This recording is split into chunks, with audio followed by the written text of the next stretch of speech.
Alors, le diabète est défini par une hyperglycémie, une ascension du taux de glucose dans le sang qui va entraîner des conséquences néfastes pour l'organisme. On connaît surtout deux grands types de diabète. Le diabète de type 2 qui est le plus fréquent, et puis le diabète de type 1 qui survient chez des sujets plus jeunes qui est un peu moins fréquent. Mais il y a également de très nombreux diabètes qui sont secondaires, notamment à une cause génétique ou à des médicaments notamment, ou une maladie pancréatique.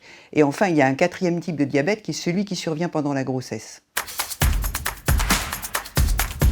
Les raisons qui doivent amener à consulter sont une perte de poids inexpliquée, une fatigue qui apparaît, et puis surtout le fait d'avoir soif, et d'avoir soif même la nuit, de devoir se lever pour boire et uriner. Un diabète se diagnostique très simplement par une piqûre au bout du doigt pour mesurer la glycémie et souvent les corps cétoniques. Et si on veut être certain, on fait une prise de sang au laboratoire.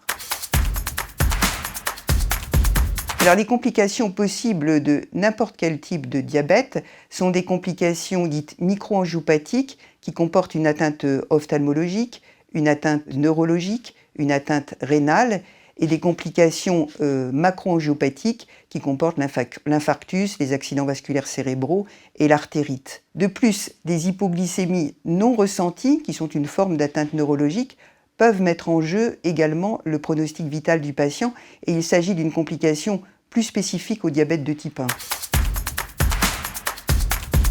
Dans le diabète de type 1, la cause du diabète est liée à la destruction des cellules qui sécrètent de l'insuline au niveau du pancréas. Et c'est la raison pour laquelle le traitement repose sur l'injection d'insuline. Donc c'est ce qu'on appelle les traitements par multi-injection. Lors de l'évolution du diabète, on peut proposer un traitement par pompe qui va délivrer de l'insuline par voie sous-cutanée de façon plus perfectionnée encore, coupler ces injections d'insuline à un capteur de glycémie qui est posé en permanence et qui va donner au patient la glycémie en continu, voire même transmettre une alarme en cas d'hypoglycémie. Dans les traitements innovants du diabète, il est possible de proposer une greffe d'îlot pancréatique, c'est-à-dire l'injection de cellules qui sécrètent de l'insuline provenant de donneurs dans le foie pour rétablir à la fois la sécrétion d'insuline et la perception des hypoglycémies.